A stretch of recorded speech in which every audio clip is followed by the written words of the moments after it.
Hello, can people on Zoom hear us? Yes. Yes. All right, perfect.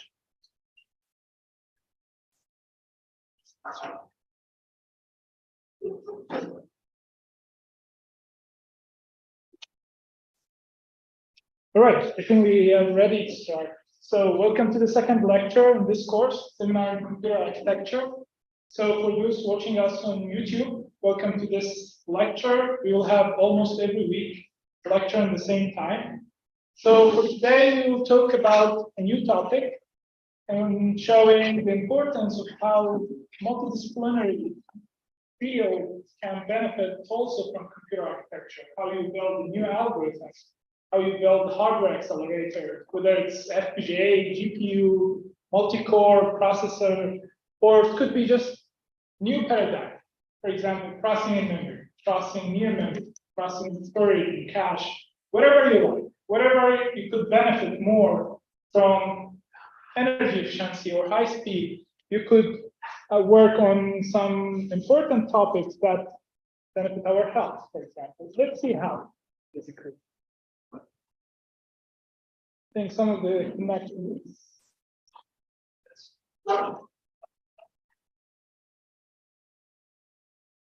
Yeah, let's see. All right, so before going ahead, I'm going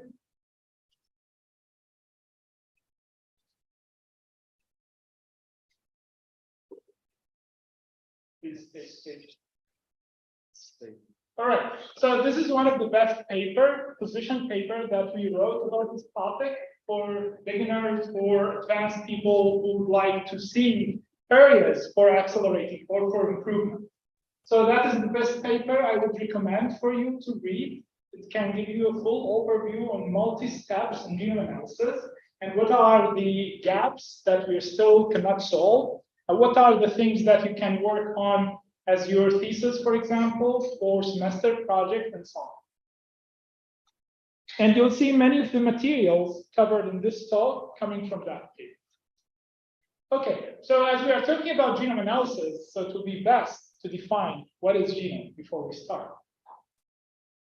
So how many of you took biology course, for example? 1, 2. All right, what is a genome? That was long ago. Forget it. Okay. I'll give you a hint. Look at this picture.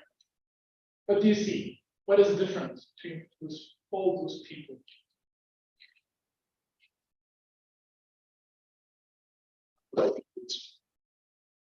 Appearance. That's one. The appearance is different. Yes. Yeah, colors, appearance.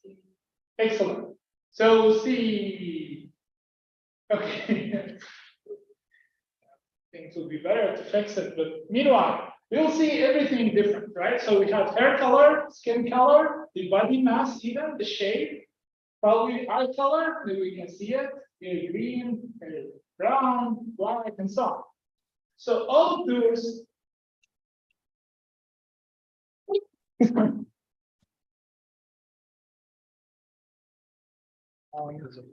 I think it's better to fix it first. Okay. No, it's HDMI, but This is the HDMI. No? this one is the HDMI. This one is GoPro.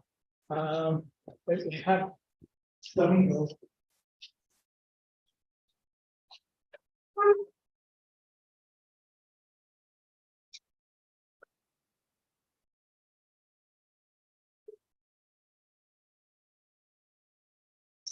Version.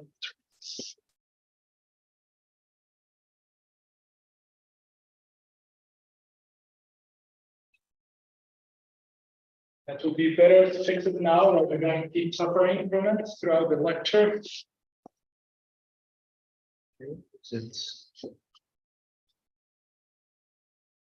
Yes, I'll connect the others.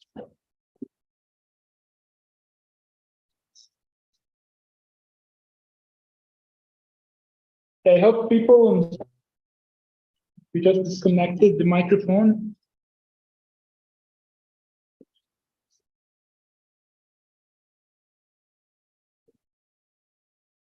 Let's try our luck. So that is a genome. It's the complete set of instructions that tell our bodies on how to define all those phenotypes. So anything that we can see from outside, we call it phenotype. Hair color, eye color, and so on. All of these are not diseases, as we mentioned last time. So just phenotype. Some of them could be a disease. But that is what we call a genome. You can think about it as a cookbook. So you have a lot of recipes over there. You have, for example, if you go to the cake section, you'll see a lot of different types of cake, right? And all of those cake have common ingredients. Some of them don't have common ingredients. And if you enable some of those ingredients or disable it, you're going to observe different cake, right? And that is exactly in our genome. So everything in your body has exactly the same amount of instructions, the exact same DNA. Now, what makes a lung cell different from heart cell, from skin cell, and so on? If all of them have the same DNA. That is what is enabled and what is not enabled. So if you enable something in your genome, that is going to be translated into a heart cell or skin cell, and so on. But all of them, we should agree that they have the exact same amount of instructions or the exact same DNA. So it doesn't matter if you would like to analyze the DNA, it doesn't matter which cell they're going to take. All of them have the same thing. All right. So when we try to read our DNA, you'll get something like this. Bunch of alphabets. And if you look closely to it, you'll see it contains only 4 alphabets. But they are? Excellent. A, C, G, T. What are those? Those are the chemical molecules that build our DNA. Adenine, guanine, cytosine, and thymine. Those are 4 chemical molecules. They are binded together with sugar phosphate, so the A always binds with the T, C always binds with the G, and vice versa. So T with A and C with G, or G with C. Right? Now, how we get those molecules, or how we read them? Before that, let's see how large those sequence of 4 molecules. How many of you know this building? 1, 2, 3, 4. Okay, it seems half of you from Zurich, the other half not from Zurich. What is this? It's the prime tower. Prime tower. Excellent. That's in Zurich. That's probably the tallest building in Zurich. Okay, about 120 meters high.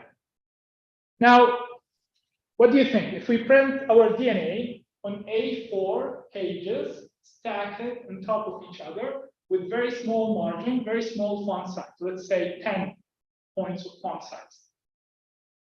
How large that pile of papers could be compared to this tower?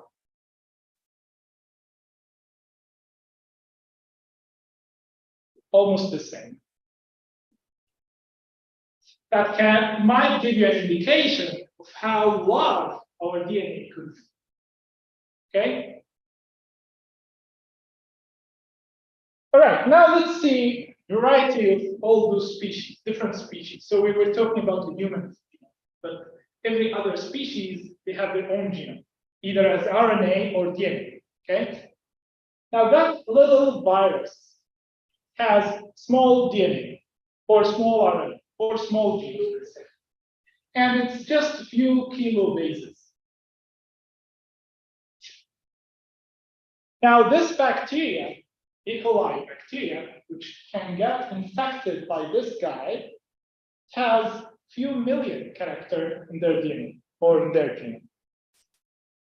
The human genome somewhere in the middle with a few billion characters. So we're going from 1,000 to million to billion.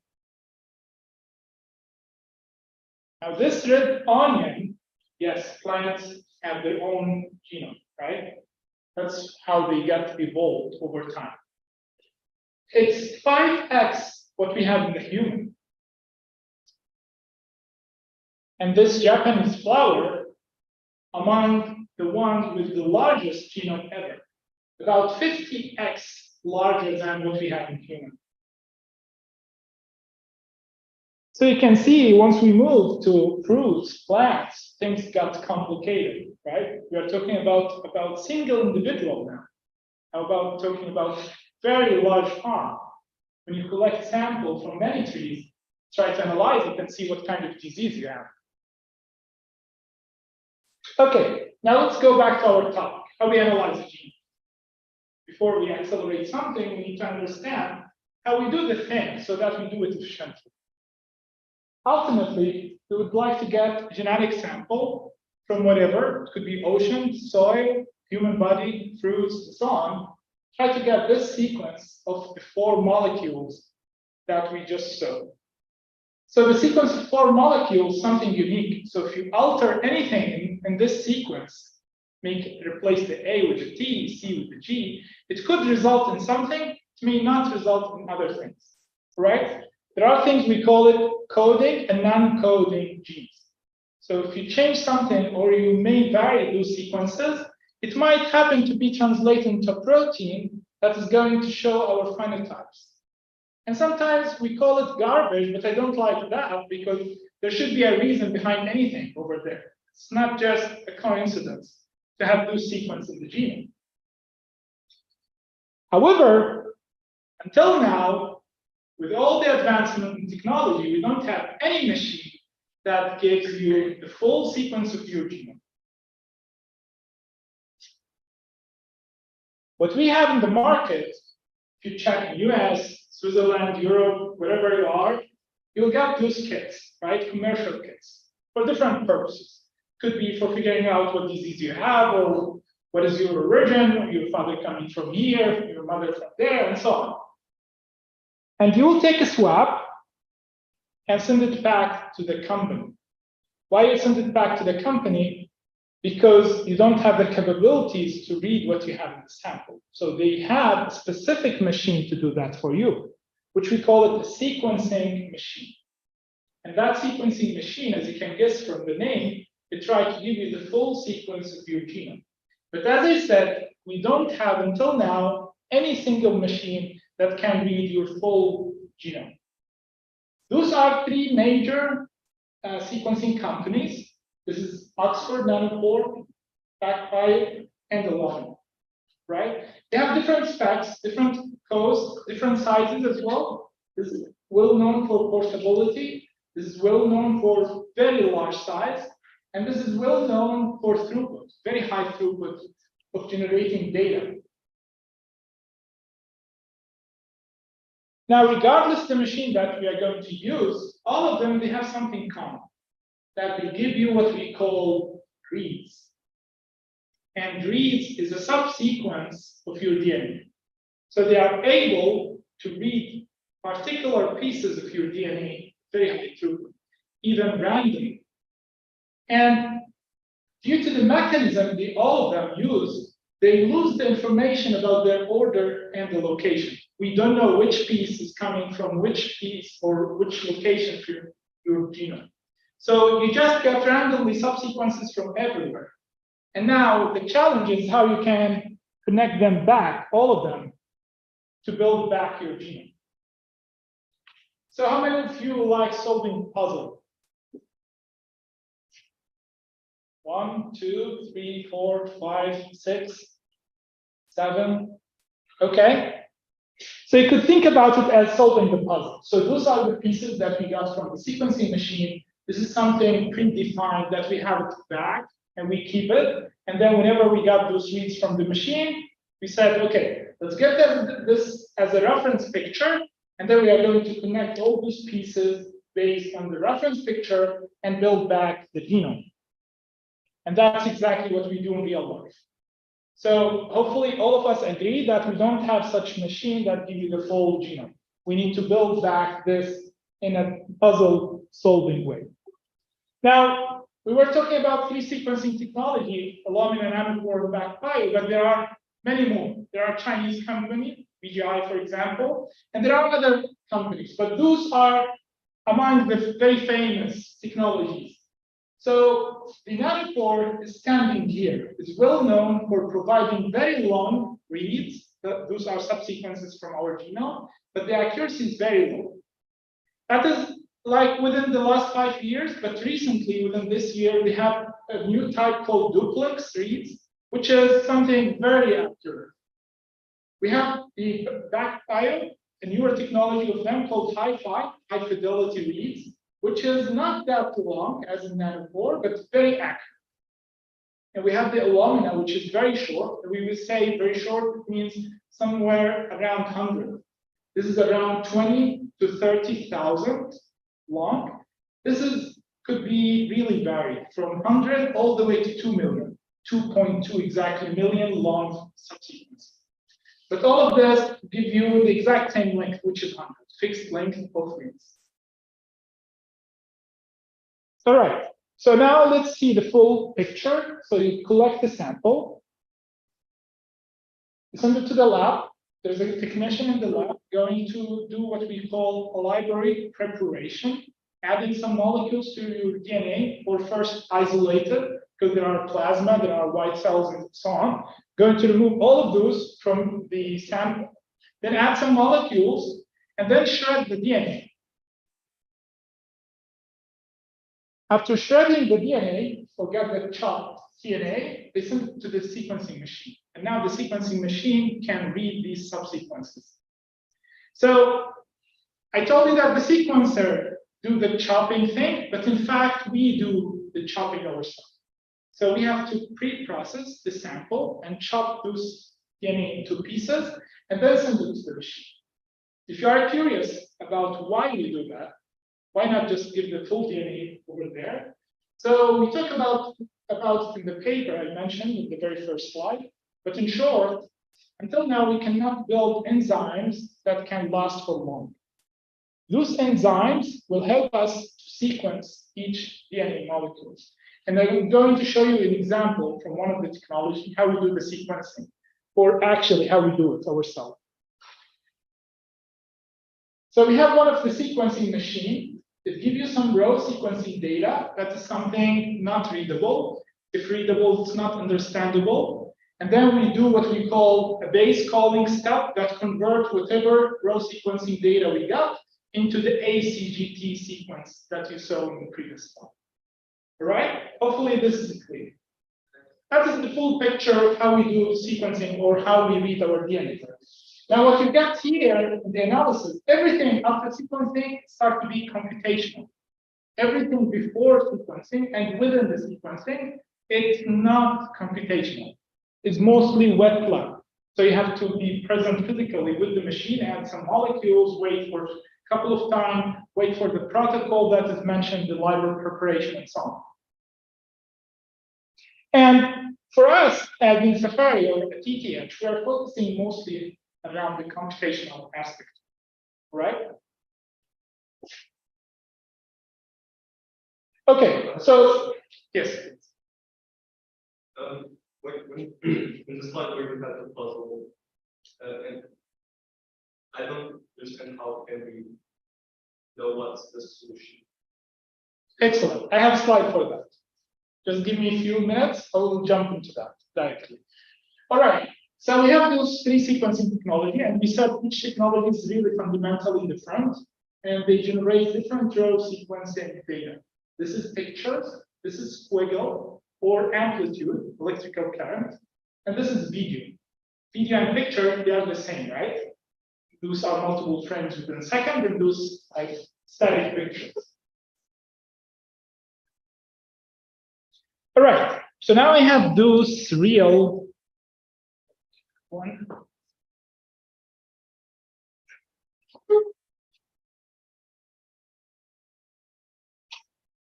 Please pass it to your colleague. So what you definitely have is this piece.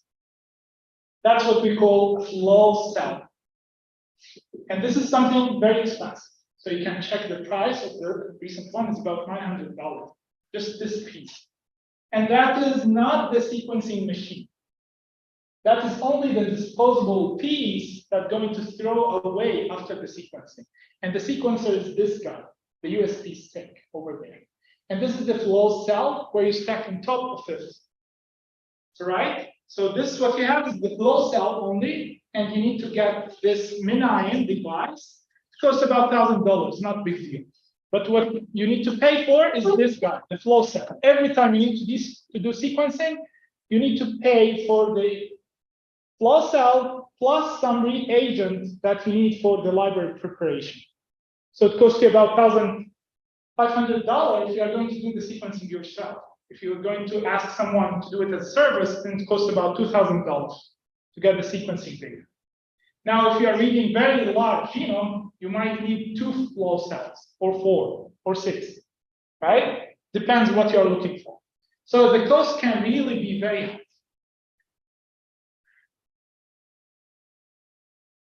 Now, if you look at the back of the flow cell you have, you'll see kind of gold piece, gold chip. What you have in the gold chip is something like very large number of those holes, what we call it as a nanopore. So the nanopore over there, how it works, is this is a graphene nanopore at the nanoscale, very small hole, right? After we process the DNA, we're going to have it in the top of the flow cell. There's a specific piece where you can insert the DNA in it, and that's going to slip over the holes. So we have about 512 channel or nanopore within the flow cell itself, single flow cell. And those 512 are going to operate in parallel.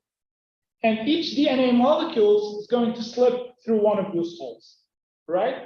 Now we have the enzymes attached to the DNA because, you know, the DNA is double-stranded. So we have double helix. So A is connected to the other strand. So we have A here and T the other side. We have a C, then we have a G. We have a G, we have a C. We have a T, we have an A, and so on. This is how we build the double helix structure. So you can think about it as 2 strands of DNA foiled around each other. Okay? Now, if we're going to detach the 2 strands from each other, for example, this strand and the other one, this DNA is going to be not stable. So it's going to chemically bind with anything else in the environment.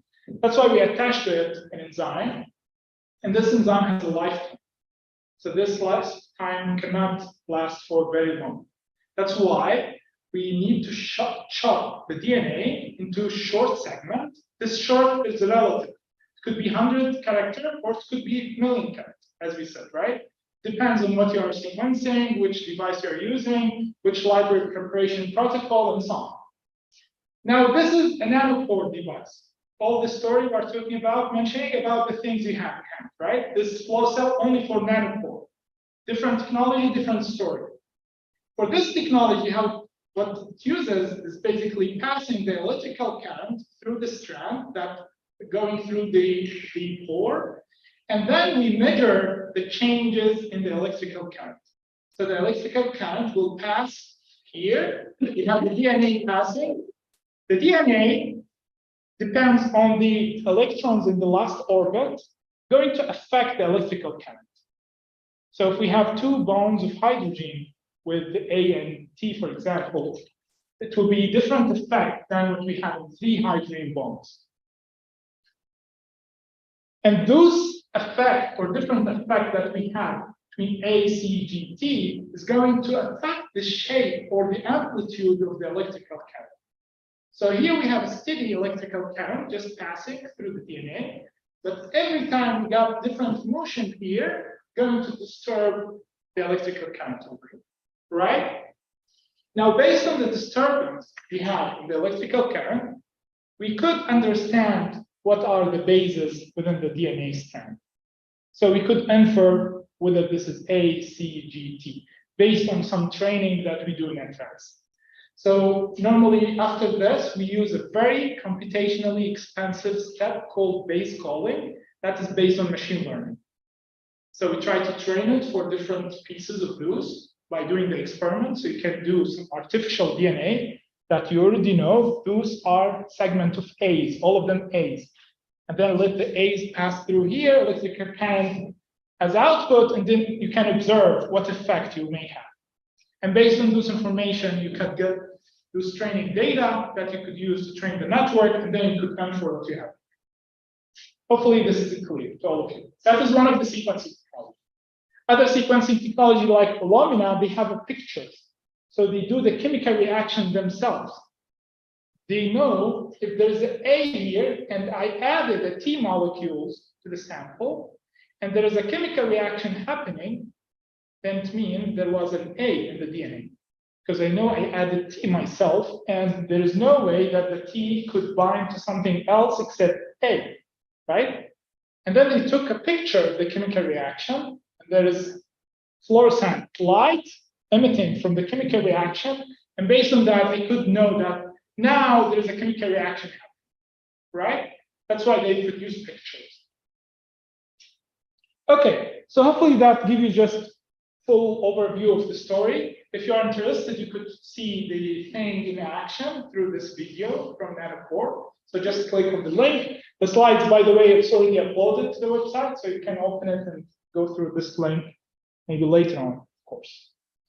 Now, as we see, there are many different sequencing technologies, and that's why whatever sequencing technology you use, it may affect the algorithm that you are going to use for the analysis. That's why those sequencing technologies really dictate the type of analysis that you are going to do. So if you are targeting nanopore devices, you may want to accelerate things that are dedicated for the nanopore. If you are using PacBio or Illumina, you are going to change the pipeline that you are going to use and then do acceleration for those tools. This is the second paper that we wrote about the sequencing technology and what kind of algorithms that we use at every single step in the pipeline of the analysis after the sequencing. So you can go to read mapping and see within the 30 years, last 30 years, what kind of algorithms that we developed to correct those data, and what kind of algorithm that we use to fix the issue that we have with the sequencing, which is dividing the DNA into subsequences. How we are going to solve the thing that your colleague mentioned. Coming back to our story, to the puzzle, where we got the reference picture, where we got those pieces. If you as a computer scientist, computer architect, you'd like to work on this area, where we get the data. Do you need to do the sequencing every time? Do you need to pay the $2,000 story and get those data? No. There's very nice collaboration projects going everywhere in the entire world, and US is leading that. So you will see a lot of publicly available data hosted in NIH website or NCPI to be specific. So if you go to this website, for example, you can access the reference human genome, which costs $3 billion to get that version of reference genome. It's a very expensive thing. And it took about 13 years just to develop this reference genome. It was a collaborative effort with Japan, UK, US, and many other countries. All of them contributed in one way or another. Now, these are some specs about the reference genome. This is the first portion you would get from the file itself. If you open the file, it's text file, human readable. You can see what's inside. You'll see something like this. And what is this M character? So we were talking about ACGT, but what is M? M is something undefined. We don't know what is it. The sequencing machine couldn't read this portion. It's still a gap, okay? This is outdated, so now we have more recent one, and this is from 2019. We have more recent one where they closed almost all the gaps in the human genome. So you can think we finished this version about 2003. That is the first draft of the human genome. And until now, we are still filling those gaps. So the reference genome is not complete. And at the end, it's representing single individual. So everyone try to compare their own DNA with that single individual. And if that single individual really far, like you are comparing European with African, or African with American, or Indian with American, and so on, you may lose a lot of information because they are really different. And there are some papers showing that African have the largest DNA, for example, 10% more DNA than others in terms of the length of the DNA.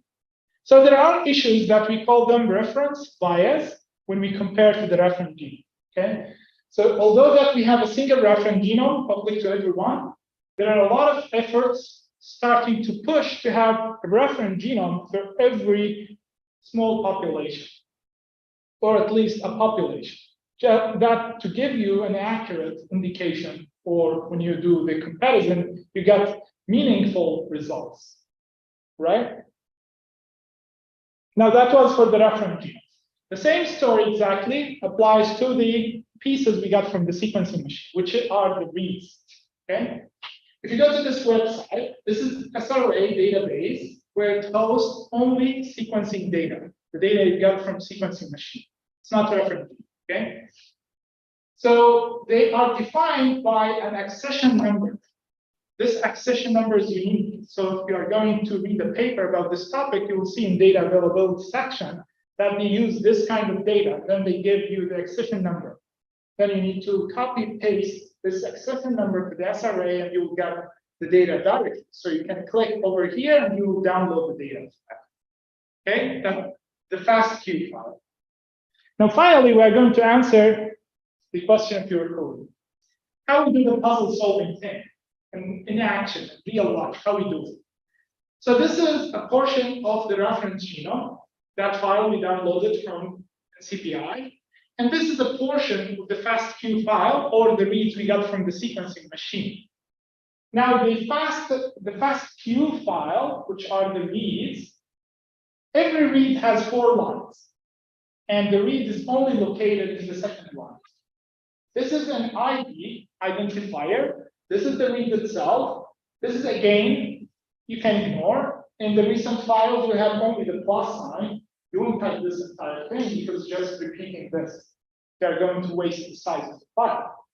And this one, the quality of this is a cigar. Sorry, this is the quality score of the sequencing. So each character here, it's ASCII code representing the confidence of the machine when they were reading this guide. So how much the sequencing machine were confident when they decide whether this is G or A or T. Convert this to ASCII, you'll get the percentage for the quality of this space. All right?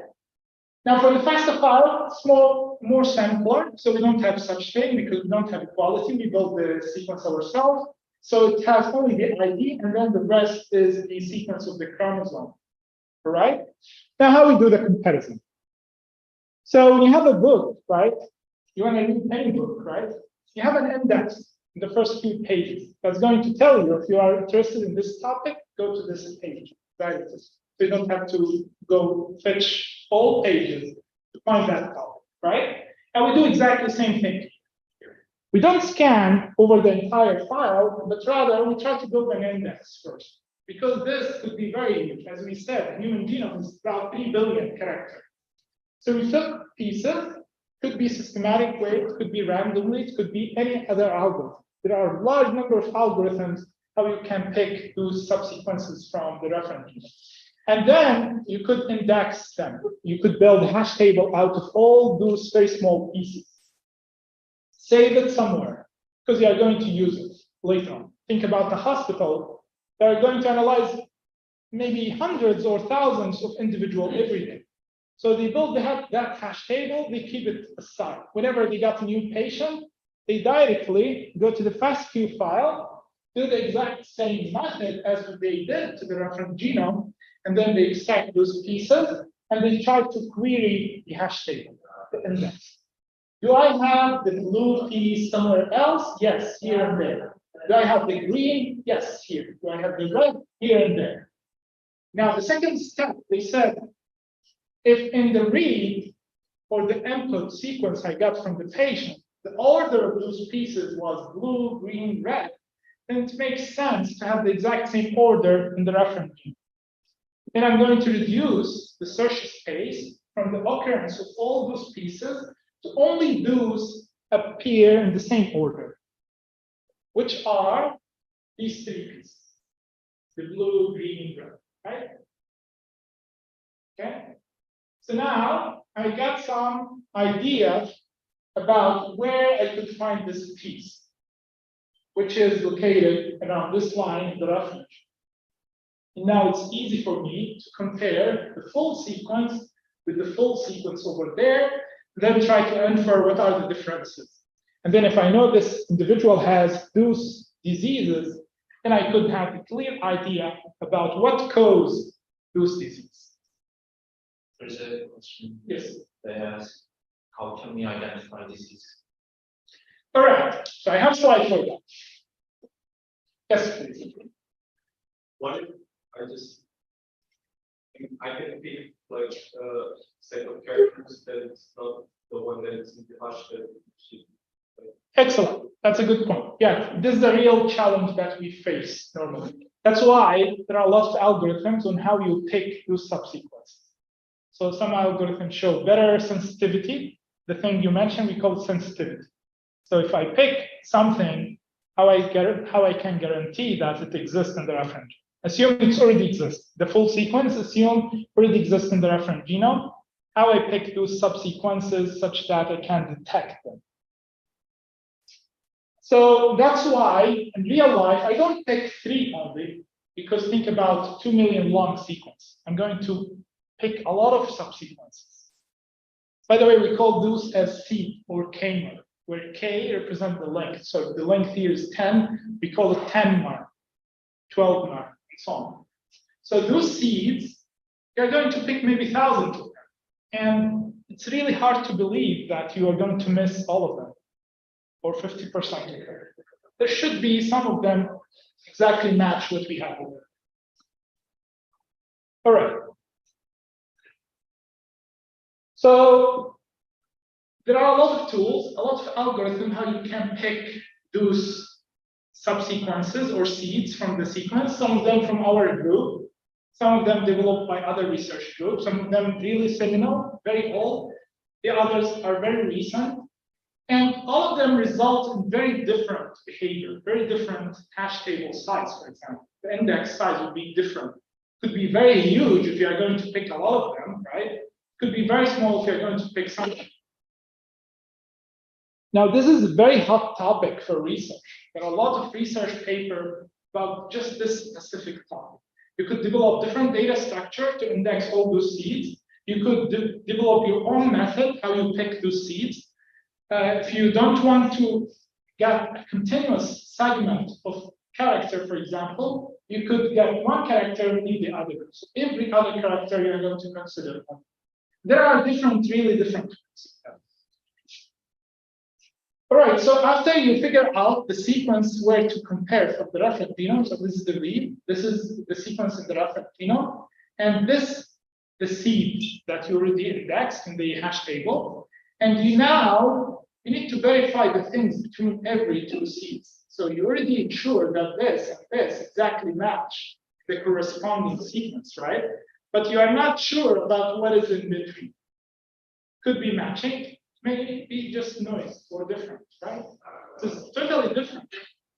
Then if you compare the number of characters between the seeds to the number of characters within the seed, it could be 50%. So you have 50% as exact match within the seed, and the other 50% we don't know about it. That's why we have to do the next step, which we call it edit distance calculation.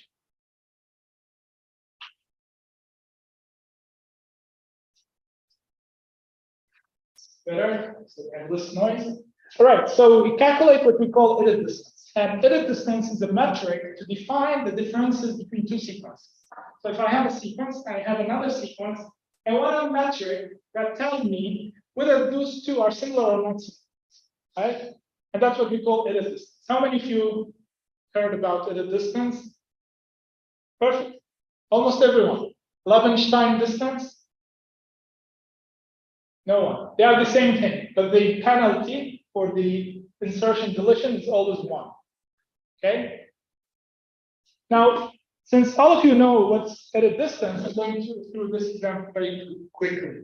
So if you have organization and operation, I would like to compare them.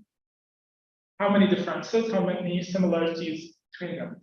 So there are different ways to arrange the edit distance. So you could have OO, RR, and the rest exactly match. And here we have a deletion, here we have an insertion of this piece. Or you could alternate this with that, then you have A and A match instead of matching here, right? At the end, you have the exact same edit distance, which is 7 operations. So you need to perform, that is the minimum number of operation.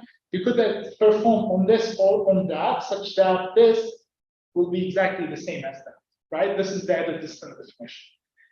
Now, you could have another example, organization and translation. You have 3 ways to rearrange the matching thread. Now, this is going to give you 5 operations, 1, 2, 3, 4, 5, 1, 2, 3, 4, 5. But this is going to give you 4 operations, 1, 2, 3, 4, right? Edit distance, by definition, asks you to pick only the one that has the minimum number of operations. So this is the right edit distance, which is 4.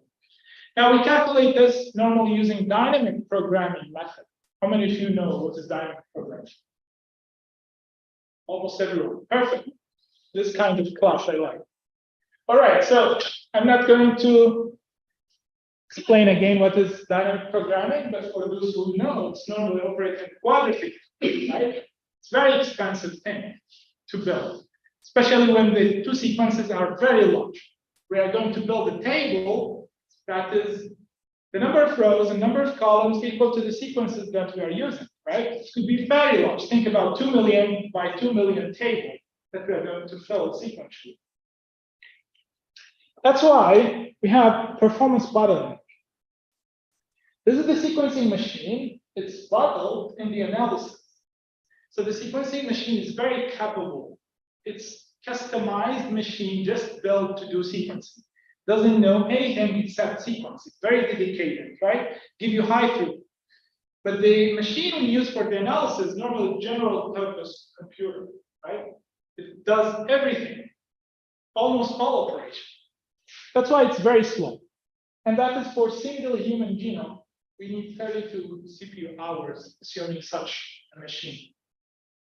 Now think about 1,000 individuals. Think about COVID-19 time. There's a flight, there's 300 passengers going to get examined for COVID just before the flight. Now, if they need to wait that many times and do that sequentially because they don't have a large number of machines, then good luck, right? You may wait a week, you may wait a month for the analysis. Now, this and many more motivational points going to show the need for speed. Not the movie, not the computer game. So there's really critical need for speed over here, but there is another motivational point. So one of them is detecting the differences between individuals. So those are individuals, 16 individuals. This is just single snippet of their DNA, small portion of their DNA. And that is the same location in all of their DNA. So this subsequence coming, for example, location 1,000 or location 1,000,000. Now, all of them, they have something in common, which is blood pressure. Some of them, they have it high, some of them have it low. And your goal as a doctor, which is the same question in YouTube, which I'm going to answer next, how we are going to define which genetic cause is correlated with the high blood pressure disease. So as a doctor, you already asked for the DNA test, you got the report, you're going to correlate it with this.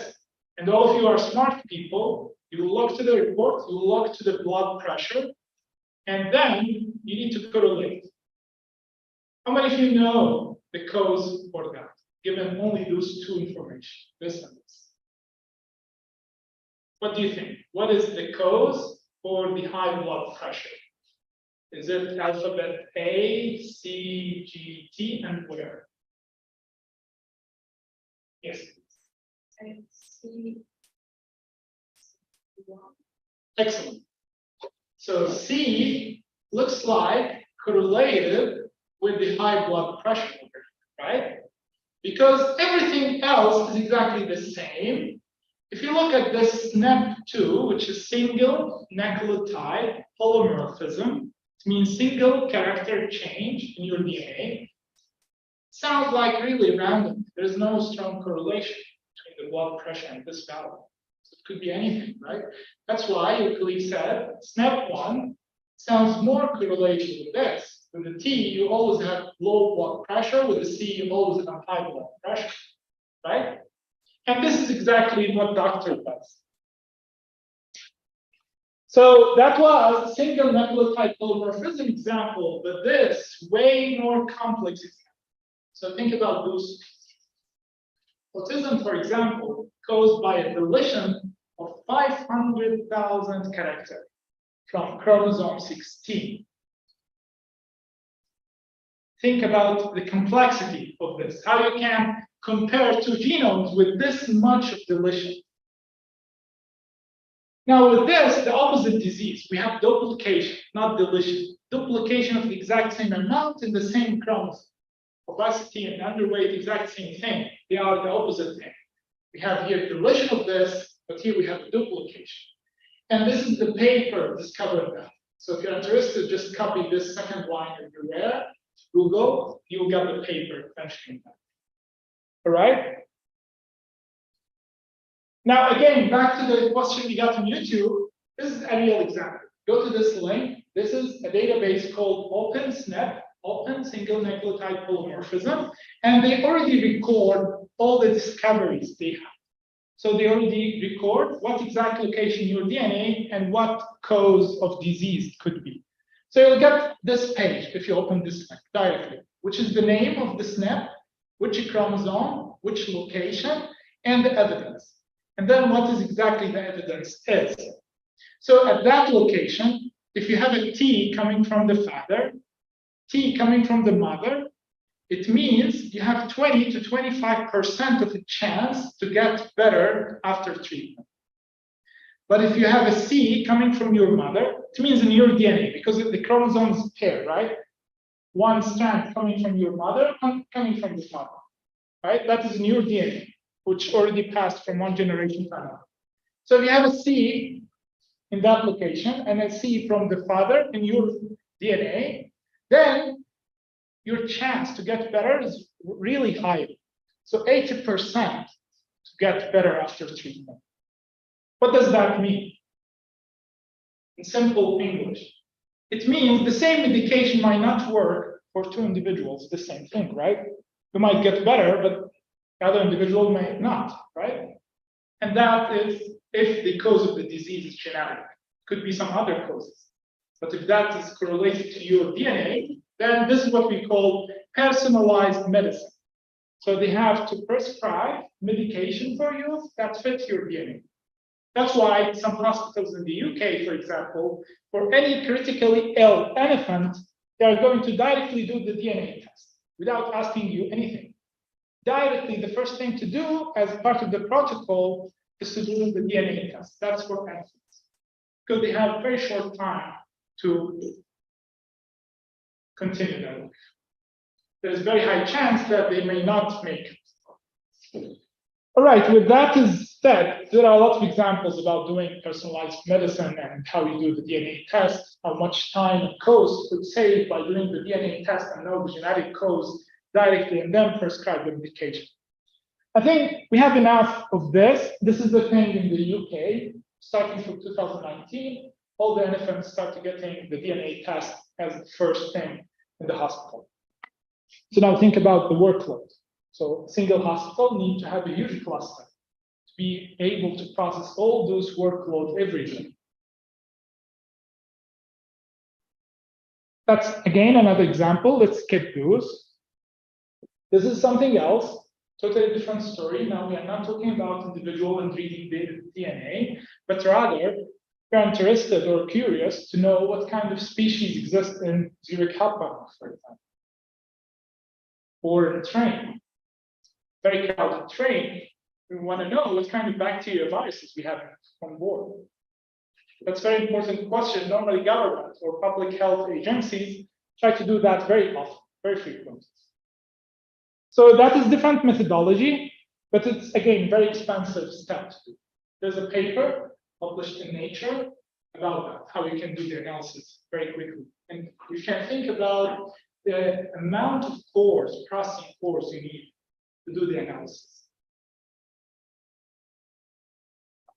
I could talk about all of those for days, but let's skip them and go directly to our topic, how we can accelerate genome analysis.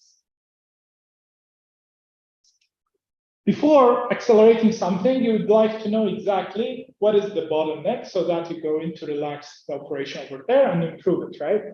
And now what makes the read mapping a bottleneck? The first thing, the workload, the amount of workload. We're talking about the entire population, the entire universe, right?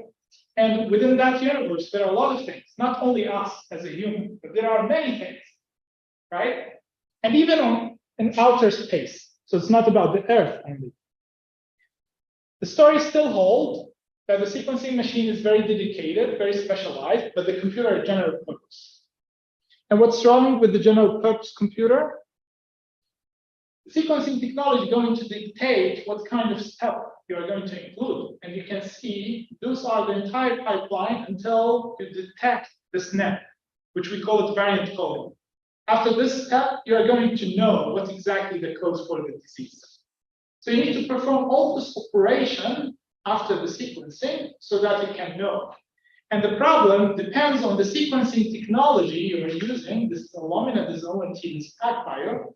So the workload for which step is more expensive is really different. It depends on the sequencing technology you're going to use. So you can see, for example, in this pipeline, what is more expensive, which is the smallest number, because this is throughput, how many bases per hour.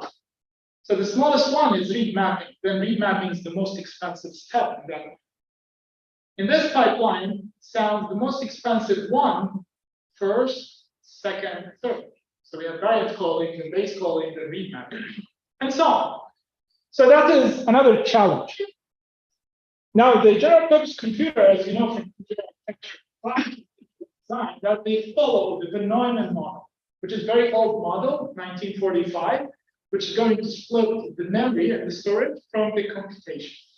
So everything needs to obey the rule coming from the processor. That's why we call it processor-centric. So the data needs to move from here to there to the L3 level cache, and then L2, L1, all the way to the core, right? That's why the data analysis is performed far away from the computation. Yes, please. So instead of using like conventional computer, we use like an FPGA. Excellent. Yes, that is only recent. So when I started my PhD, we did the first work on FPGA acceleration for read mapping. So only recently we start to see some interest, and I'm going to give you an example from NVIDIA, how they develop now a dedicated machine with equipped with GPUs, like 800 GPUs, just to do the analysis of Nanopore signals, for example.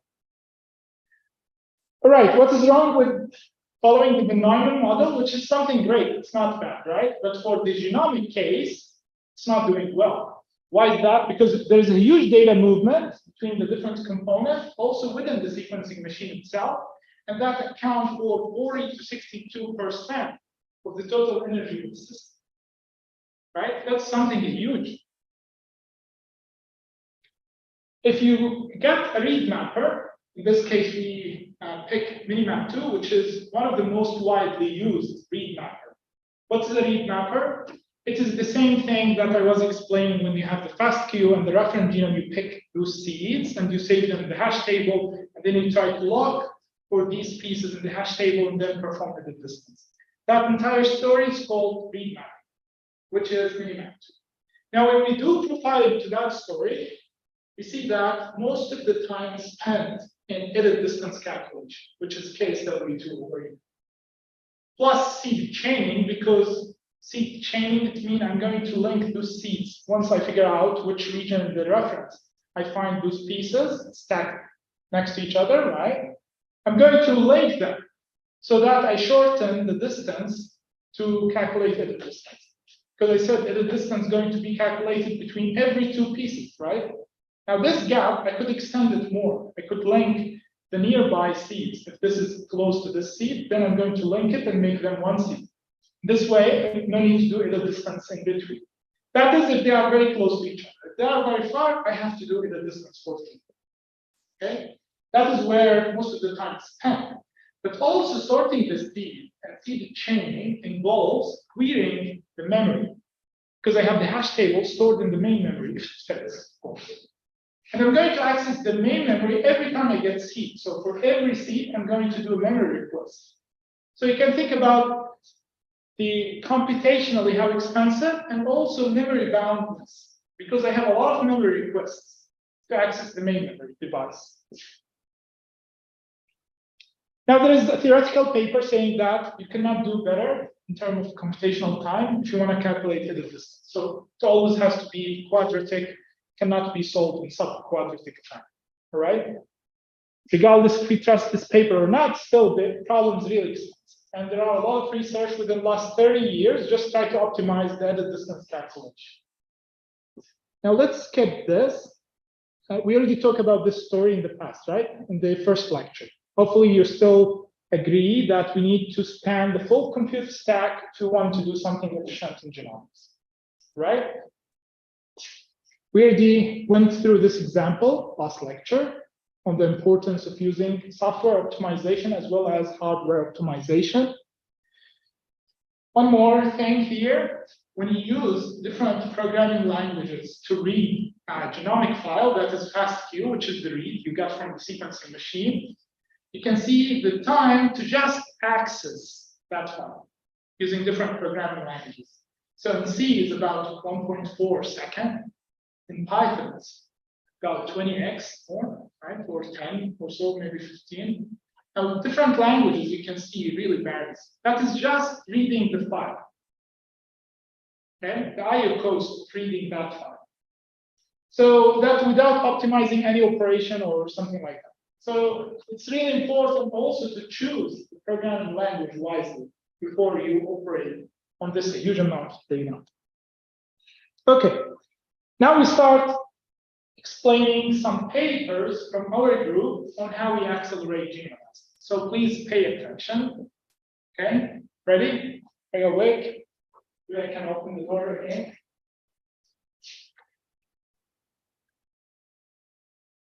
You want to open the window or it's good? Good? Fresh? Okay, cool. Okay, so before proceeding, I was showing the three pipelines, if you remember, from Illumina, OMT, and PacBio, and what are the operations, what are the steps, and how expensive each of them. Now, this is a different overview about the steps that we are going to perform. Of course, you may see some cryptic saying, what's the meaning of this, what's the meaning of that. Basically, this is sequencing here. Right after sequencing, we do base calling. We got the read set, the reference genome downloaded from online, and then you start doing this operation. So if you're looking for disease causes, then we do bind calling. If you're looking to build the reference genome for the first time, for example, I don't have the reference genome for banana tree, then the first thing to do is to do a sample. Don't do bind calling. If you're looking for viruses, actually in HAPA, hopefully you do this operation, not this HAPA. So again, there are different purposes, different goals. And I'm providing some references here. So if you're interested in what tool you could use, those are state-of-the-art. So each different step, you can see the tools that we have. So if you're interested in knowing more details, just copy this name, put it in Google, you'll get the paper, you can read it, get more insights. But believe me, the first paper I showed you in the second slide, that is the most important one. It's going to give you a full overview of everything. It's a very long paper. Okay, in another paper of ours, we summarize the exact step happening in read mapping. So we have the index where we build the hash table, and this where we extract the seeds from the read, and then we use them to query this guy, and then we have a bunch of locations where the seeds of this match with that seed from the reference genome. Then we got those locations, and then we do what we call pre-alignment filtering. What is pre-alignment filtering? It's a step that we propose to optimize the time we spend in calculating edit distance. So the last step is edit distance, where you check the similarity between two sequences. Okay, and that's the pre-alignment filtering we did to shorten the time spent over here, because this is a very expensive process. Now let's see some examples on pre-alignment filtering. All of those are our work from the group. So we do some pre-alignment filtering within the core. We try to propose a new algorithm, just CPU algorithm. We do acceleration within the main memory device. Could be in DRAM or near DRAM. It depends. If you are using the analog operation in the DRAM device, then that is in memory. If you are using something located within the same package of the DRAM bank, then that is near memory. Okay, for example, in FPGA devices where they have HBM memory located within the same package of the logic layer. We have also this work where we do the analysis within the storage, within the SSD device. So where you store the data, you could add minimal hardware overhead where you can do very small computation to filter out most of the data. So there are a lot of useless data that you can filter out before performing the analysis. The first paper, which worked as a pre-alignment filter, remember, pre-alignment, as the name says, something located right before we perform alignment. Alignment is the edit distance operation, okay? The name looks funny, snake, right? Now let's see why we call it like. So since you all studied dynamic programming, hopefully you still remember that is something expensive, right? It's a quadratic time. And our goal is to accelerate that step. And we have a key idea. We said, whenever you compare two sequences together, you will always observe there are two types. Either similar to each other or dissimilar. Okay, sounds normal. What is the key idea here? If they are dissimilar, and dissimilar here is relative, so a number of differences should be above a threshold. And this threshold we define it ourselves. For example, if we are looking for a disease that is caused by single difference, it doesn't make sense to detect the differences between sequences that have more than one difference or two differences, right? So we want an algorithm, new one, that can tell you either those two sequences have single difference or more. I don't care if there are 2, 3, 4, probably this is not the disease I'm looking for. I'm only looking for single difference. So that's why edit distance sounds really stupid option to be used in this case, right? Because it's very expensive. It's designed to give you all the differences, right? So given that side channel information, I'm looking for single difference disease, then whenever they are dissimilar, just ignore them. Wasted calculation, because I use edit distance, I calculate something expensive, and at the end I find that they have 10 differences, then just eliminate it, right? That is a wasted cycle. If they are similar, then I'm going to use them. And we use this insight to build what we call pre-alignment filter. Now, what exactly in pre-alignment filter? I have 3 criteria to meet. The first one, I need to filter out most of the incorrect things or the dissimilar sequences. I cannot filter out them all, because if I do such thing, it sounds like I'm using edit distance, which is expensive, because edit distance is the most accurate algorithm can tell you about this location or these differences. So if I'm able to filter them all, it means I'm using edit distance, which is not my assumption. So I'm trying to filter most of them.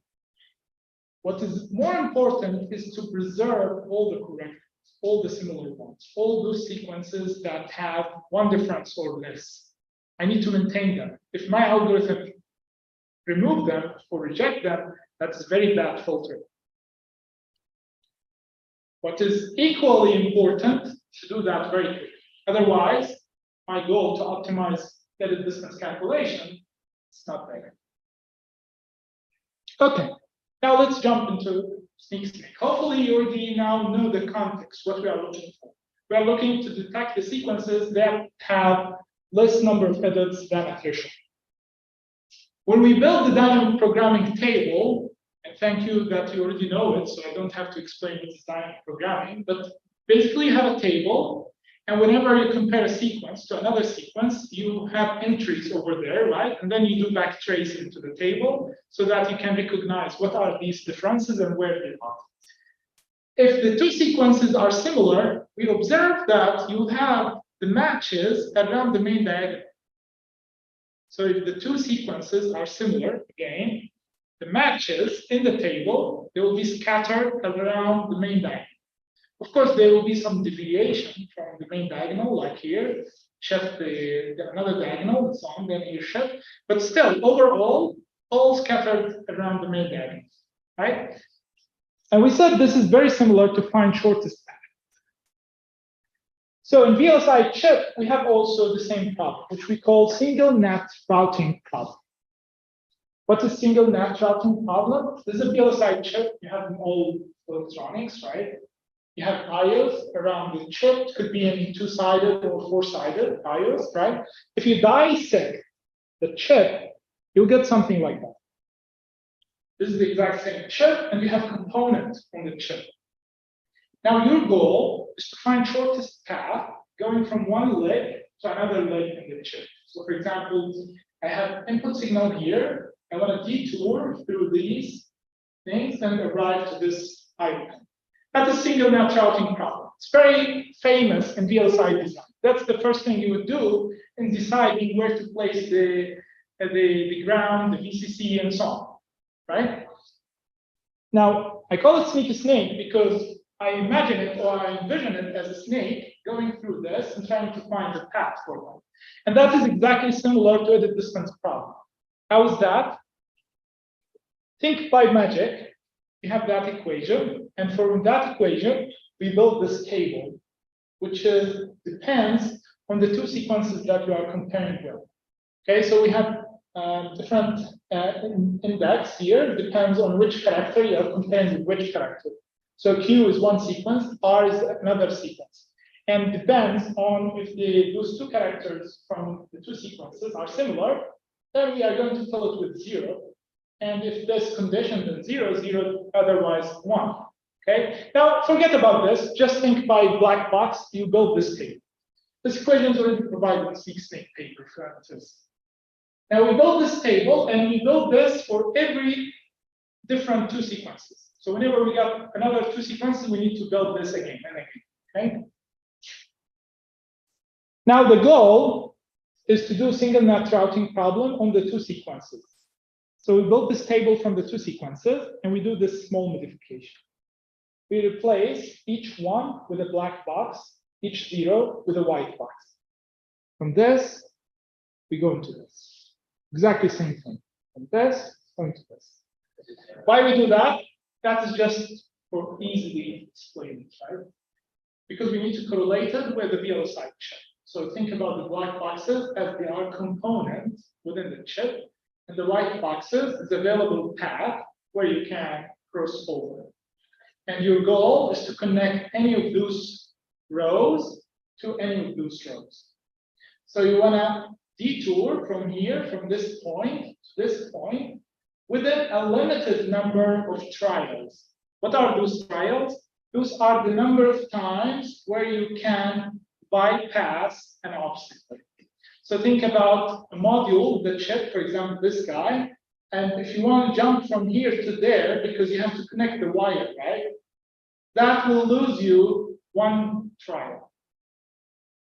It will cost you one less of those trials, okay, to jump from here to there. And to find the shortest path, normally you have to go through a straight one. That is the shortest ever path, right? Going from this point to this, you should find something like that. However, if you have all those obstacles, you cannot cross unless you want to try, and then you will lose the 3 chances over here, so that will be 0. Then you cannot arrive to that destination. That's why you have to try to here, then to there. Hopefully you can reach this. Yes? Why is the cost 1 instead of 2? Should have the right to get up? Excellent question. So in our the way of solving the problem, we simplify it to cost 1. If you want to do more, that will be dynamic programming, right? We don't want to maintain the same cost of doing dynamic programming. In dynamic programming, if you remember, you want to calculate this, you have to check the value here, here, and there, right? And then you can decide on the value of this, right? If you remember from dynamic programming class or algorithm course, then you have to check 3 cells to calculate any cell. But here we make the cost 1. So regardless, whatever you have here, there, and just analyze it by 1 and done. That's going to create ties that I'm going to mention. So just pay attention with me now. You have the entrance and the exit, and the snake want to pass through this, right? Now, what the snake does, try to start seeing each row. Try to check this row, second row, third one, fourth, fifth, and so on. Try to count how many steps I can move forward. Why forward? That's a greedy choice because I said any shortest path should be as straight as possible. If you move in a straight line, that is the shortest path. That's why I'm always looking for how many steps I can move forward. And I find this path to be 4 steps, and that's what I'm going to choose, or what the snake will choose. Now I arrive here, it's again obstacle, so I'm going to reduce this by 1 because I already am going to avoid this obstacle and reiterate, right? So reduce it by 1 and then move next. Now I'm reiterating through the algorithm, exact same thing. Sightseeing each row, here 4 steps, move forward. Choose the path, the one that I'm going to send me as straight as possible, as forward as possible. Then penalize this with 1 and move forward. Do the same thing, but here, all of them same coast. Which one to choose? All of them, 1 step, 1 step, 1 step. Just choose anything, doesn't matter. I don't care about the differences here. My question that I'm trying to answer, how many differences do we have? Do we have below the threshold or is above the threshold? If above the threshold, this is what's going to tell me if it's above the threshold or below. My threshold in this problem is 3. That's why I give the snake in the beginning 3 trials. Now, if the snake couldn't make it until the exit within the 3 trials, mean there are more differences between the 2 sequences, right?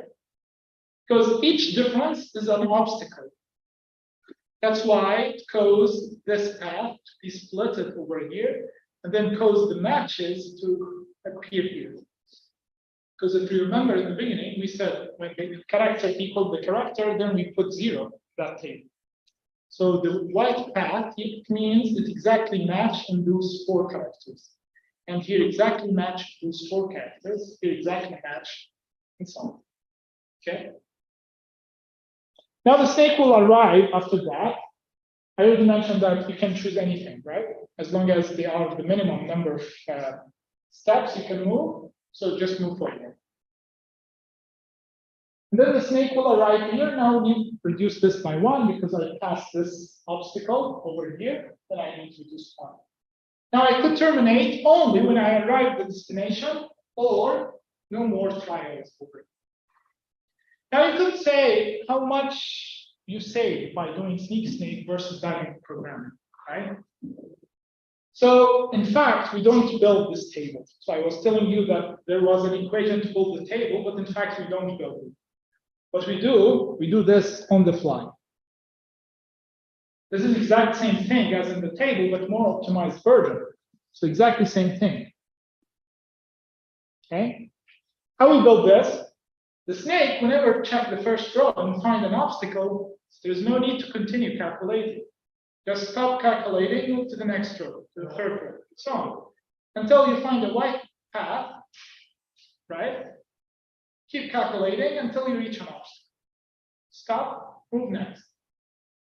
Until you decide that this is your path, then you proceed until here, then reiterate. No need to calculate, and so on. So it's really something very simple, way cheaper than dynamic programming.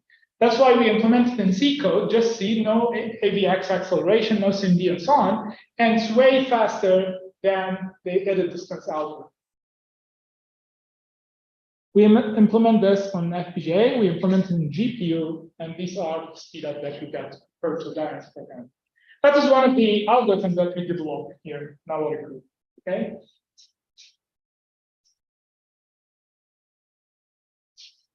All right, let's proceed with how we can alleviate data movement bottleneck. So that's about computation, how we reduce the computation, how we make it more efficient. Now, let's see how we can use things near memory process, for example. This is one of the recent papers that we developed to improve snake. So snakes still suffer from large data movement. Although the computation is very simple, then arithmetic intensity is very minimal, but the data movement is a huge. Why is that? Because we move very long 2 sequences to the processor to do very minimal computation. It's barely we do anything. The chunk of the matrix we build is very small. So we move a huge 2 sequences to do the operation. So it will be more wise, since the computation are very small, it's going to result in having a processing core that's very small. You can design it next to the memory, for example. You can build it in FPGA, since all logics are bitwise. So we do just comparison, right? And if they are similar, then that means 0. That's easily can be implemented on FPGA. And that's what we did in this work. So we tried to analyze in this work 2 FPGA, one with HBM, high bandwidth memory, and one with DDR4, with traditional DRAM, right? And this is an Power 9 IBM device. Now, in the HBM we used was HBM2, has about 16 layer of DRAM with 2 stacks. That's in total 32 layer of DRAM. And we have 32 ports to access those different banks within the layer, okay? And we have about 8 gig of data. Each bank stores about 256 megabytes within the HBM. All of them are stacked within the same package of the FPGA. So if you do processing within the FPGA chip, you're going to transfer the data much faster than you have in DDR4, which is off-chip memory.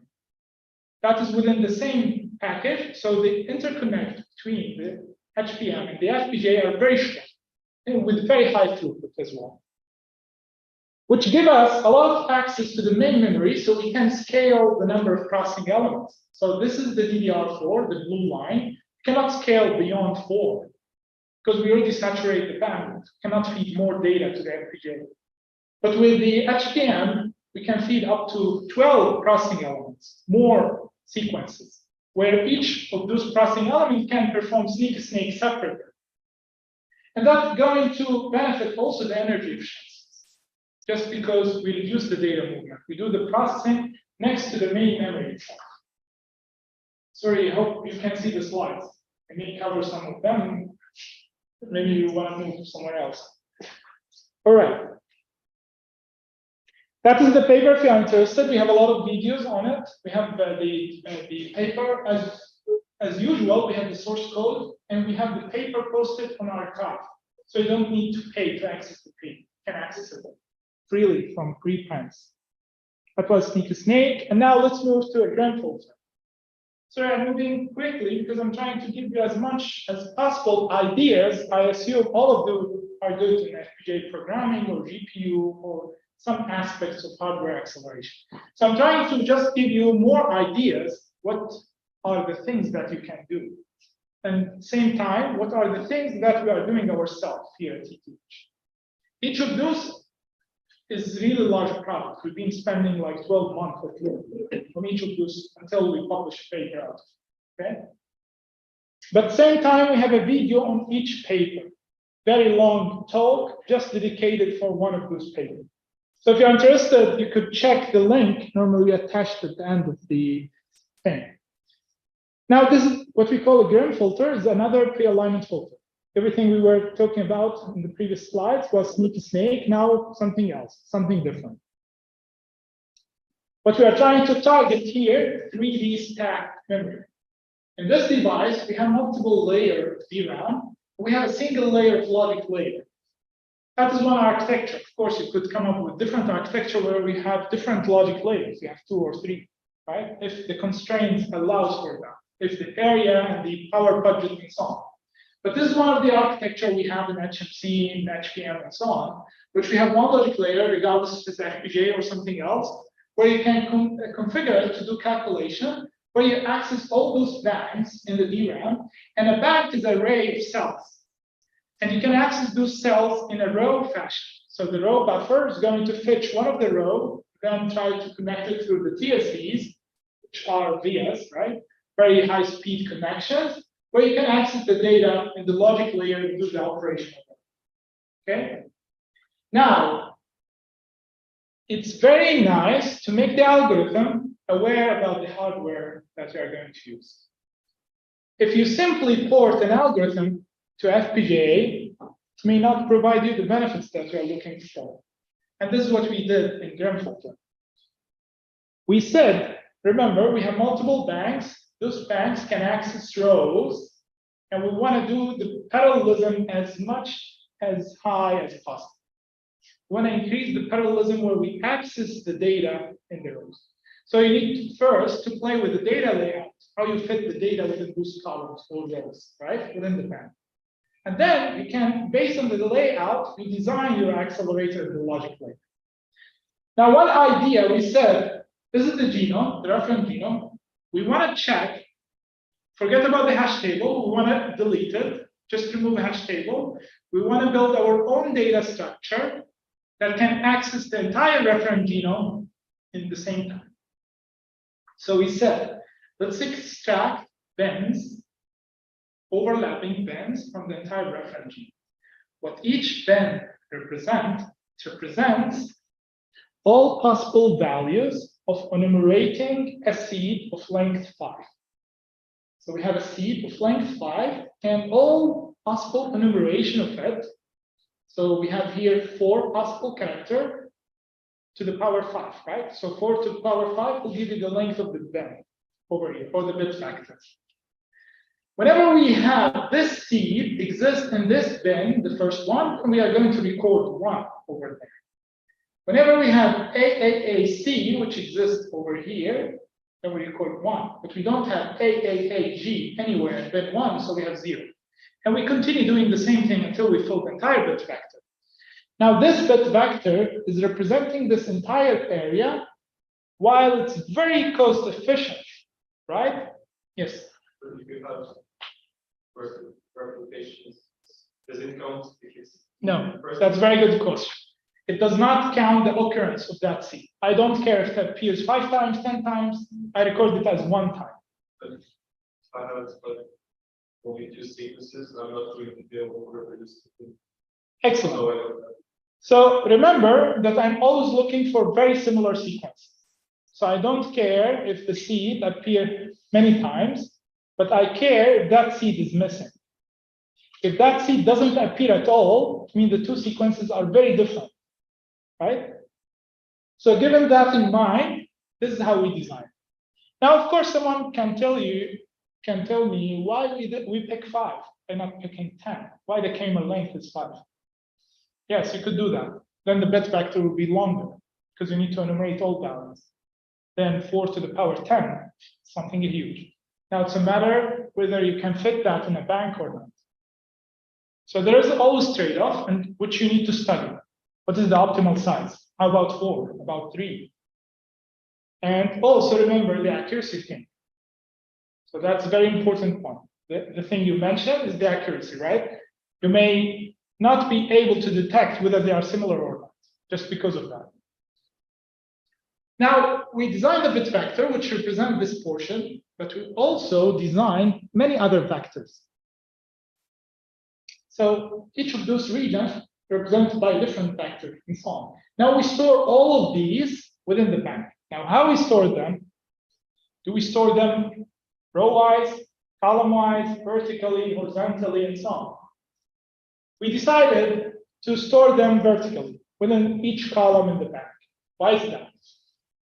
Because remember, the row buffer can access the entire row, right, in parallel. When I access the first row in all of those bit vector, it has the same meaning already. What it does tell me? It tells me that this seed exists or does not exist in the entire reference genome in one shot. Directly, I fetch the entire row, right, through the row buffer. Whenever I have 1, it means it exists in that chunk of the reference genome. When I have 0, it does not exist. So I directly can travel to the reference genome and say, okay, it exists in bin 2, bin 4, bin 8, maybe. Done. I already got the information without hash table. I already know where this seed, AAAA, exists in the entire reference genome, assuming, of course, the row length is equal to the number of bit vectors. But if it doesn't fit, that's fine. I can fit it in the other banks. I'm accessing as many as the entire row in the same time. And that is parallelism. Okay, yes? I think it's really Sorry? similar. Is it really similar to a Bloom filter? Yes, that's a good question. In Bloom filter, it depends. If you want the occurrence, you could record it or not. But in Bloom filter, you do kind of hashing. So it's similar to hash table, but you don't record the locations. Bloom filter is very similar to the implementation of hash table without having the buckets. So it only answers the question, does it exist or not? That's it, right? So in this one, you can think about it as a Bloom filter, but it's a modified version of it. So it's already sorted, let's say. So every bin in itself is a little Bloom filter because you lose the location. exactly, you can think about it this way, but remember the seeds are sorted here. In Bloom filter, you could use the hash value, and then each hash value of the things that you are storing in the Bloom filter going to tell you where's the bucket, where you stored this, in which index. But you could represent it in a different way, for example. You could add the things that your colleague mentioned. And we have a nice PNS project in the last semester trying to change Gem filter, adding location information to that. How many times it appears in the sequence. Rather than record exists, does not exist, we also record how many times it exists. So we do some information for genome assisted filtering rather than just check those two information binary, exists, does not exist. If a seed exists 5 times, it's different than it exists 4 times. It means I'm missing one of the occurrences, right? So it's going to improve the accuracy of that. All right, so that's it about the Gem filter. That's the whole idea, is how we change the representation just because of the hardware. So remember, we are not playing here for fun. We don't propose algorithm just, why not doing that, why not doing that? We study the hardware first, then based on the hardware, we said, okay, there is a need to change the algorithm based on this and this and this. So there should be a valid reason for that. And now, here how we store vet vectors within the bank, and then we access them at the same time where we do parallelism at the genome level. There's a nice video from Jeremy, who's the first author of Gem filter. So feel free to go to the YouTube link, access it, watch the entire thing. That was Gem filter. Now, another paper. Genome. Sorry if this is too much information, but this will be recorded video, so you can rewatch any of the missing part. But feel free to stop me. I'm fine by not presenting all those algorithms. At the end, you already have the slides, and I'm already including the YouTube videos for each of those papers where you can get more information if you're interested. Just feel free to stop me, ask me a lot of questions. I'm fine with that. All right. Maybe you can skip Genome, because Genome got one of the largest number of videos on just Genome.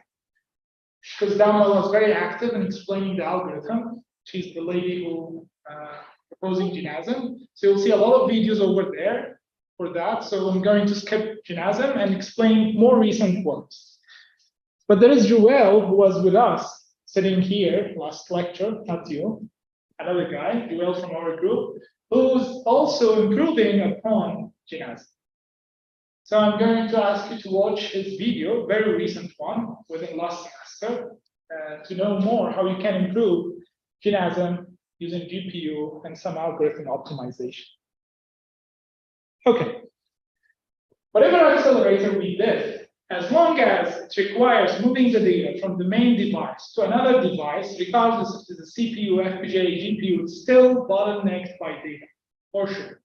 Because you still need to wait to get the data through PCI Express from the main memory to that device. And this is the first work where we try to do the thing in the SSD device to minimize as much as possible. This is the thing, the most optimal way to do it within the SSD, where the data is already stored, right? Cannot think about other way where we can optimize it. Unless you move to the sequencing machine itself, because where you store the data, it's coming from the sequencing machine. And within the sequencing machine, you have more space to do optimization because you have an SSD in the sequencing machine, especially the big ones. So you can do optimization over there. But we don't have access to those machines, normally very expensive, like $1 million cost one machine. We're not talking about the portable devices you have. And this work, we call it GenStore, has two simple ideas. We said, if you're looking at the Lumina, ONT, and PacBio, we can cluster them into two types. Either very short as 100 characters, like in Lumina, or very long ones, regardless if it's PacBio or ONT, still long, right? And we figure out when it's very short sequences, you will get 80% of the times you are comparing the two sequences, you will find them exactly match each other. 80% again of the times you are comparing the two sequences, they happen to be exactly matching each other. Full, the entire 100 character matching the other 100 character. For that, we said, okay, let's get as this one use case. Let's build the hardware that can detect if they are exactly matching each other or not. How that is helpful for us? When they are exactly matching each other, no need to do hash table, no need to do calculated distance, no need to do anything else. Just Hamming distance, calculate if they are exactly matching. That will save 80% of the total time, and then just flush them away to the processor to do whatever calculation on those exactly matching things. And you will do the regular pipeline only on 20%, regardless if they are dissimilar or similar to each other. That is if the input data is short. Okay? That is one idea. The second idea, we said when it's very long sequences. Now, long, no longer 100 long characters. Okay? Could be anything, could be million, could be thousand.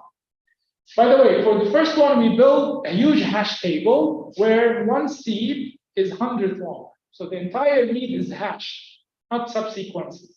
The entire read is hashed in a hash table. We build a hash table here because we have a huge space. Remember, SSD could be 1 terabyte, and the page, one page, is very large.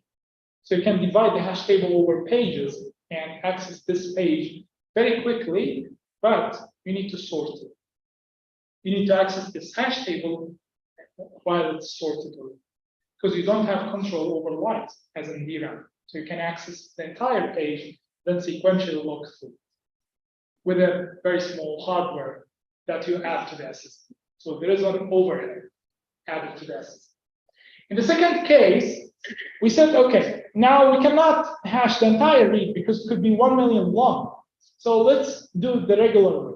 We calculate subsequences, we store it in a hash table, and that hash table where you can query in the SSD itself.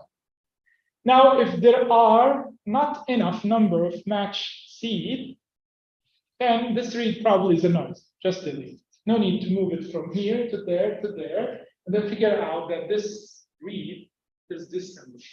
So you could already know from the number of matching subsequences, which is not very different from the regular way we do it, because we have the hash table, we got the seeds, we query the hash table, and done, right? That's exactly what we do in the processor, but now we move the things to the SSD to do that processing over there. Okay?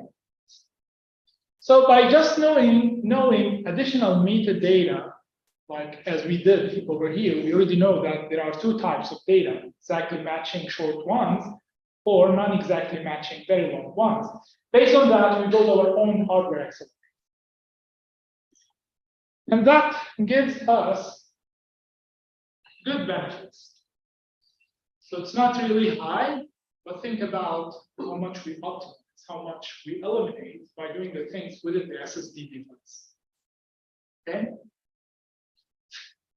Especially energy savings by not moving the data here and there. The problem why we didn't get much of speed up, it's just simply because we still need to do, we said here 80% we do it in the SSD, but the other 20% still needed to be done in the process, right? So when you look at the 80%, it's very fast. But when you look at the full picture, the 80% plus the 20%, where we do this in the SSD and this in the CPU, still need to move the data and so on for the 20%. So overall, based on Amdahl law, the benefits are not that very big. I said it's good, but not impressive. Okay. However, you can do a lot of great things as expansion of this work, for example. Because for us, we were aiming to do read mapping, but you may not need to do read mapping. As we said, there are different applications. For example, how you detect viruses, how you build the assembly within the SSD, and so on. All of those applications could benefit from the SSD bus. Now, one last paper called GenPep. This is the last one, I promise, but not last slide. Okay, in GenPep, what we did, this is from Hayo, first author. So we have a simple idea. We said traditionally what we do, we have sequencing here, right? Feed the data, the base calling, which translate the squiggle, the row signal, the amplitude we got from the device, into ACGT data. And then we do what we call quality control and then read mapping, where we build the hash table, right? Normally base calling, because machine learning based algorithm cannot handle any variable length sequences, right? So we need to chunk the data into fixed size, so we can do the training on those fixed size segments, and then we can process the entire read. So we think about here 400 characters for each chunk, so 400, 400, 400, 400. That's in total about 3,000 long sequence, for example. Now we said why we need to wait to perform the entire base calling, and then we can do the thing sequential. So the idea is very simple. We said, okay, we already base call a good chunk of the read, which is 400 characters. Why not starting directly check the quality of that chunk and then check the seeds coming from that chunk, whether they exist in the hash table or not. So while we are doing that, the next base call sequence already done, then we perform this, we continue with the rest, right? Maybe at here, we said, okay, all those chunks sound with low quality, so terminate, or their seeds does not exist in the hash table. So also terminate. That helps us to early terminate the pipeline rather than waiting here. And this is exactly what we do in pipeline design of FPGA, right? So you try to pipeline the task as much as possible, but then waiting for the entire thing to be done. There's a nice video from Hayo explaining the method. So I recommend everyone to go through it. It's just very short, I think about 16 minutes or so. There are other things going before, but the video starts, so don't look at the time. All right. So any questions so far? One important point I want to mention that we keep getting whenever we submit our work for a conference or journal, it's about the adoption of the work. This is about my paper when I submitted in 2016. I always get this question. And we keep getting the exact same question every time we apply. Why we should care about hardware acceleration? Yes, they provide great benefits, but nobody uses them. I never saw in a hospital they hold an FPGA and try to accelerate things, right, for GPU. Those are some of the reviews we got at that time, right? And that's exactly what we mentioned last time. If it works great, why you change it? This is what we mentioned in the first lecture.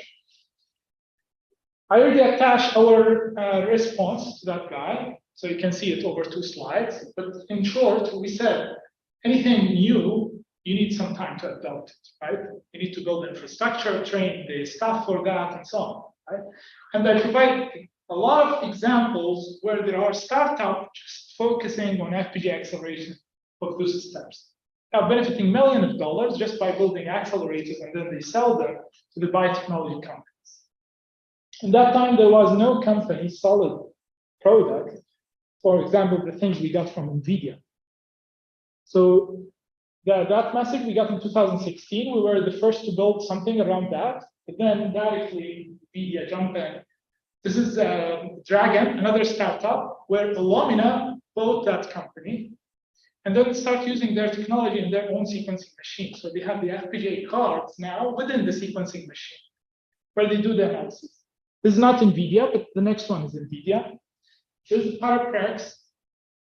This is a recent product from NVIDIA. It's almost integrated with all devices coming from ONT, from Methane. The one with 24 or 48 flow cells. So it's a large device, not the small one, the USB stick, but the big one. We already have the GPU 800 that can do acceleration for some of the steps. And you can see some benefits from there. Moving forward, you can see customized hardware coming from other companies or from other applications, such as machine learning. So this is the old version of Surpass chip, which is very huge. You can see compared to the GPU, a lot. This is 400,000 cores. I think version 2 has doubled that number, 850,000 cores. In Tesla, they have also their own dedicated chip for just self-driving, right? This is the Illumina sequencing machine where they have the FPGA inside it to do the analysis. And this is the most recent GPU card from NVIDIA called Hunter, where it does dynamic programming acceleration within the card itself. So you can see how we are moving in the future. So we are going to have a lot of customized hardware just for genomics, same as NVIDIA does now, right? And that is the future. So don't think about people who are trying to limit your scope or ambitious projects. We're telling you, okay, nobody uses FPGA in hospital. Why you should build the accelerator in FPGA? It will count over time, right? As long as you provide great benefits, then everything will come. This is one of the most recent grants that we got, where we're trying to accelerate very specific application genomics using processing in memory. So we are using the French startup hardware called UpMem, which is processing within the DRAM bank. So we have the banks, and not inside the bank, the processing element, but scattered around the banks itself. And that's what we call UpMem DRAM modules. And we try to figure out the benefits of doing that within the UpMem device. So we started that grant last year, and we still continue for the next few years. Those are the UpMem. I think you already saw some slides, some lectures in computer architecture and digital design as well. So it's exactly the same as DRAM module, just plug and play. Directly plug it, you program it using C interface, C programming, and then you can run the operation within the module itself. Now, I think we can finish here. That is a very ambitious question. Ask you, what if we have such machine? I told you in the beginning that we don't have such machine give you the full DNA. What if we have such machine? Because all sequencing got evolved, right? Over time, they are getting advanced. So that's a very ambitious thing to happen. But even if it happens, we still have a lot of questions. If you have the full DNA as one sequence, you still need to build the accelerator to compare it to another full sequence of DNA. Because that is the ultimate goal. Ultimate goal is not to do read mapping, because read mapping is just workaround to fix the issue that we have in the sequencer, that we cannot get the full sequence. I hope everyone agrees, right? The ultimate goal is to compare two genomes and try to answer the differences between them, right? And that is still an open problem, regardless if we got such machine or not. All right, do we have any question on YouTube, on Zoom? Yes, please. So the sequencing of the machine, is it perfect? No, Errors. that's a very great point. So each sequencing machine introduces its own type of errors. Each technology has different type of stochastic errors that's introduced to the. So that's why we have error correction step. How do we include that in the mapping? Just when we might detect the difference that isn't really. Excellent. That's why we use something we call coverage metric in the sequence. Coverage represents how many times we want to read the same base. Same character in your genome, how many times we're going to read it. So if you go for 30x, meaning 30 times, you're going to read the exact same base. And because of this error, stochastic nature, so you're going to have a lot of reads overlap that location. And by having like 30 reads stacked in the same location, you can do majority voting. And then you could infer which one is coming as a noise or sequencing error, and which one is coming from your actual genome. That's one way to do it. But remember, every time you sequence more, you pay more. Because if you're going to sequence for 30x of coverage, you need maybe 2 flow cells or 4 flow cells. And the more flow cells you need, the more you will pay the $900 plus the reagent plus the sequencing cost. But that's a great point. That's going to increase the computation heaviness of your algorithm. All right, that is an open question. What is the best place to do the processing? We don't know. Still, we are trying our best. could do the processing in cache, and DRAM, and storage, in the sequencing machine, and so on. But think about it, we need a smartwatch that tries to read your DNA quickly and analyze it in your body, for example. That's why there are some research groups try to build digital circuit using your DNA or using your cell. So you can do some operation within your cell using the chemical reaction happening over there. All right, there are a lot of information about this area, so I'm happy to talk about it for hours, for days. I have a lot of videos attached at the end from me, myself, so feel free. This is one of the most recommended videos, about 3 hours, giving a lot of information. This is from Professor Onur. We have many other courses explaining things, hands-on details of each of those, with a lot of courses, lectures, papers. That's it. Fortunately, I didn't lose my voice today, but I will be happy to take more questions.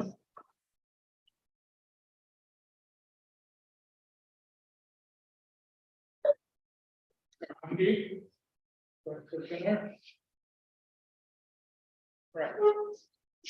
Any more questions? No? By the way, how many of you submitted homework 0? Great, almost everyone. How many of you submitted homework 1? Still have 1 week, but yes, I'm curious to know. 1. Perfect. Okay, great. How many of you submitted the census report? Yeah, that's the deadline is after the semester, so don't worry about it. You still have a very long time. All right, thanks so much, and see you next week.